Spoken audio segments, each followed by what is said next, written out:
Have you ever told your child to do something and they either argue, ignore you, or finally do it only after you yell?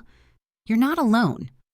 Most parents think obedience comes from control, punishment, or fear. But here's the truth. Fear-based obedience doesn't last for sure. It teaches kids to comply only when they're scared, not when they understand. Real, lasting obedience comes from respect, connection, and trust, not fear. And when you build those things, your child follows your guidance because they want to, not because they're afraid of what happens if they don't. In this video, I'll show you the psychology behind willing obedience and 10 proven strategies that help you raise a child who listens out of respect, not fear, so your home feels calm, not like a battlefield. Before we start, if you want more science-based parenting tools that help you raise confident, resilient, emotionally intelligent kids, hit subscribe to the Parenting Blueprint. We post weekly insights that turn chaos into calm and help you build deep trust with your child. Let's start with an important mindset shift. You're not trying to control your child. You're trying to teach self-control. When you focus on control, your child resists. When you focus on guidance, they learn. Step 1. Connection before correction. Kids listen to people they feel connected to. When you build emotional safety first, through empathy, touch, or simple attention, your words carry more weight. A child who feels seen doesn't need to be scared to listen. Step 2. Respect is mutual. Many parents demand respect without giving it, but children learn respect by experiencing it. The way you speak to them when you're frustrated becomes their inner voice later. A calm, firm tone says, "I'm in charge and you're safe." A harsh tone says, "You only matter when you obey." Step 3. Set clear, calm expectations. Children can't follow what they don't understand. Instead of behave, say, "When we go to the store, you can help me find apples, but we won't buy toys today." The more specific and calm your directions, the less confusion and rebellion you face. Step 4. Follow through without anger. When consequences are predictable and fair, children respect your boundaries. When consequences are emotional or inconsistent, they test your limits. It's not punishment that builds respect, it's consistency. Step 5. Model the behavior you want. Kids don't obey because we tell them to. They imitate what we do. If you stay calm under pressure, they learn calm. If you explode, they learn that yelling gets results. You're their mirror, not their microphone. These are the foundations of willing obedience: connection, clarity, and consistency. But next, we'll go deeper into the psychological triggers that make kids cooperate naturally, without threats, bribes, or punishments. Now that you understand the foundation, connection, respect, and consistency, let's talk about what actually makes children want to cooperate. Step 6. Give them ownership. One of the fastest ways to reduce resistance is to give your child a sense of control within boundaries. When kids feel powerless, they push back. When they feel trusted, they rise to the occasion. Instead of commanding, "Clean your room now," say, "Would you like to start with your clothes or your desk?" You're still directing the outcome, but you're giving them a choice in how it happens. It's a psychological shift that builds cooperation instead of conflict. Step 7. Validate before you direct. When your child resists, it's rarely about disobedience. It's about emotion. They might feel frustrated, disappointed, or unheard. So before you correct, validate, "I get it, you really wanted to keep playing." It's hard to stop when you're having fun. That one line disarms defensiveness and opens their brain to instruction. Neuroscience shows that when a child feels understood, their fight or flight response shuts off, making them more receptive to guidance. Step 8. Explain the why. Fear-based obedience relies on, "because I said so." But willing obedience is built through understanding. Kids who know why a rule exists are far more likely to follow it. Instead of, "Don't touch the stove," say, "The stove is hot. It can burn your hand." That's why we stay back. You're not just enforcing compliance, you're teaching wisdom. Step 9. Encourage effort, not perfection. Children who fear making mistakes often obey out of anxiety, not respect. Instead of praising only success, celebrate effort. I saw you really tried to clean up, even though it was a big job. This helps them obey from internal motivation, not external approval. Step 10. Avoid bribes and threats. Bribes teach children to behave only when there's a reward. Threats teach them to obey out of fear. Both methods work short-term, but damage long-term trust. Instead, link actions to natural consequences. When you finish your homework, you can relax and play. That builds understanding and responsibility. So far, you've learned how to encourage cooperation and respect through empathy, structure, and emotional awareness. But what happens when your child still refuses to listen, argues, or pushes your limits? Follow the video. We'll talk about how to handle defiance calmly and how to use your authority without fear or force. Even with the best parenting tools, every child will push boundaries. It's part of their development. The key is how you respond when they do. Obedience built through fear collapses under stress, but obedience built through calm authority and respect grows stronger with time. Step 11. Stay calm in moments of defiance. When your child yells, argues, or refuses to cooperate, your instinct might be to match their intensity. But this only feeds the power struggle. Remember, whoever stays calm holds the power. Take a slow breath. Lower your voice. Speak clearly. I can see you're upset. I'm here when you're ready to talk respectfully. This models emotional regulation and teaches that calm strength is more powerful than loud control. Step 12. Don't take it personally. Children's defiance isn't a rejection of you. It's a test of safety. When they say no, they're often asking, "Will you still love me when I'm difficult?" If you respond with anger or withdrawal, you confirm their fear. If you stay steady, you prove your love is unconditional, not performance-based. Step 13. Use natural consequences, not punishment.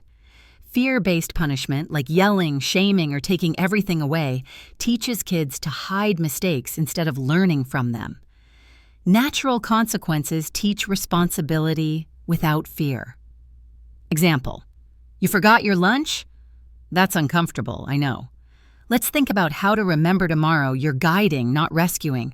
The lesson sinks in without damaging trust. Step 14.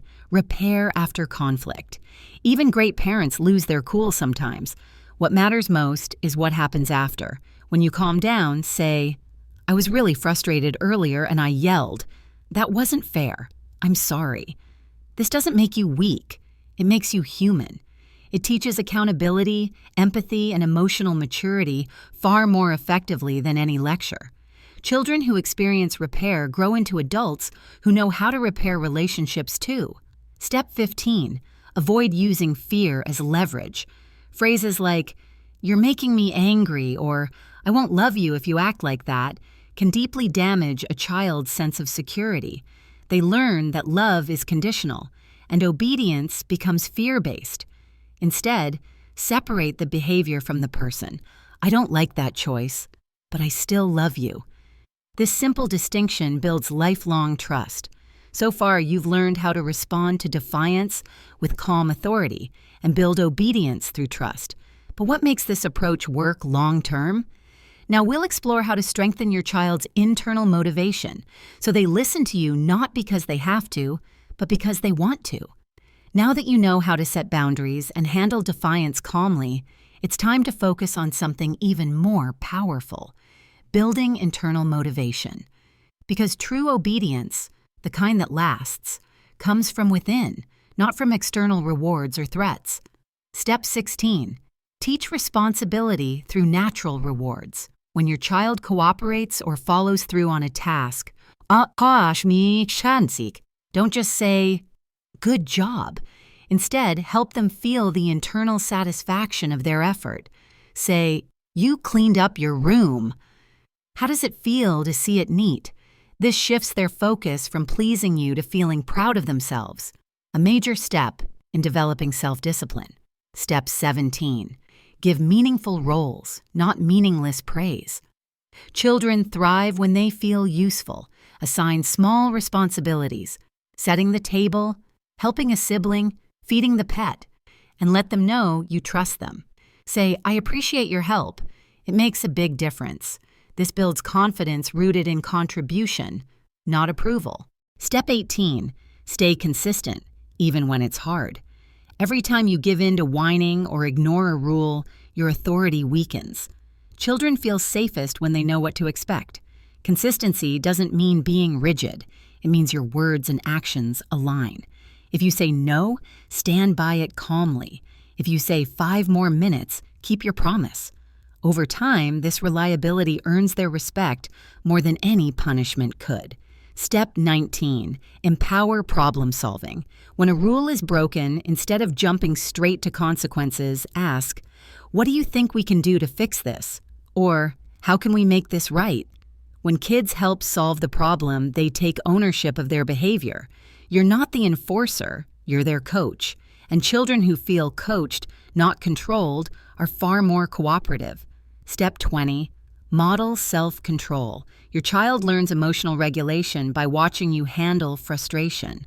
When you remain calm, apologize when necessary, and use gentle authority, you show them what respect looks like in action.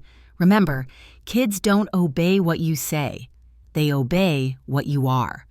You've learned how to connect, guide, and empower your child to cooperate willingly. But there's still one more layer. In the next part, we'll bring it all together with practical scripts and mindset shifts that make this approach work in real life, even when your patience runs thin.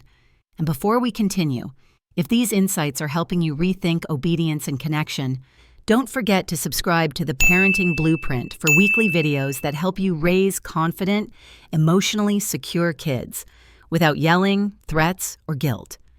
By now, you've learned that real obedience doesn't come from control. It comes from connection, consistency, and calm leadership. But let's turn that theory into real-world action with a few practical examples you can start using today. Example 1. When your child refuses a task, old approach, do it now, or you'll lose your screen time. New approach, I can see you don't feel like cleaning up right now. Let's do it together for 5 minutes, and then we can both relax. This transforms resistance into teamwork. You're not demanding, you're leading. Example 2, when they talk back. Old approach, don't you dare talk to me like that. New approach, I know you're upset, but I can't listen when you use that tone. Let's try again when we're both calm. This teaches respect without shaming. You're setting a boundary while modeling emotional control. Example 3, when they ignore your request. Old approach, how many times do I have to tell you? New approach, get close, make eye contact, say calmly, "I asked you to get your shoes on. Do you need my help? Or can you do it yourself?" It's assertive, but not aggressive. It gives your child agency while reinforcing accountability. Step 21. Use encouragement instead of praise.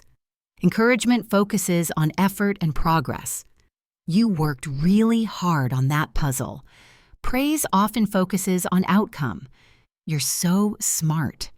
Encouragement builds intrinsic motivation. Praise builds dependency. The goal isn't to raise approval seekers, but resilient thinkers who take pride in their effort. Step 22. End the day with reconnection. No matter how challenging the day has been, reconnect before bedtime. A simple "I love you no matter what happened today" restores your child's sense of safety. It teaches them that love doesn't vanish when they make mistakes. That message stays with them forever. Step 23. Remember, calm authority earns respect. You don't need to be loud to be powerful. Your calm, steady presence is what shapes your child's trust, and over time, their obedience. When they know you mean what you say and you'll stay loving even when they test boundaries, they'll naturally begin to listen. Parenting isn't about controlling behavior. It's about guiding hearts. When your child obeys willingly, it means they trust your leadership. That's how you raise a child who listens, respects, and thinks for themselves, not out of fear, but out of love.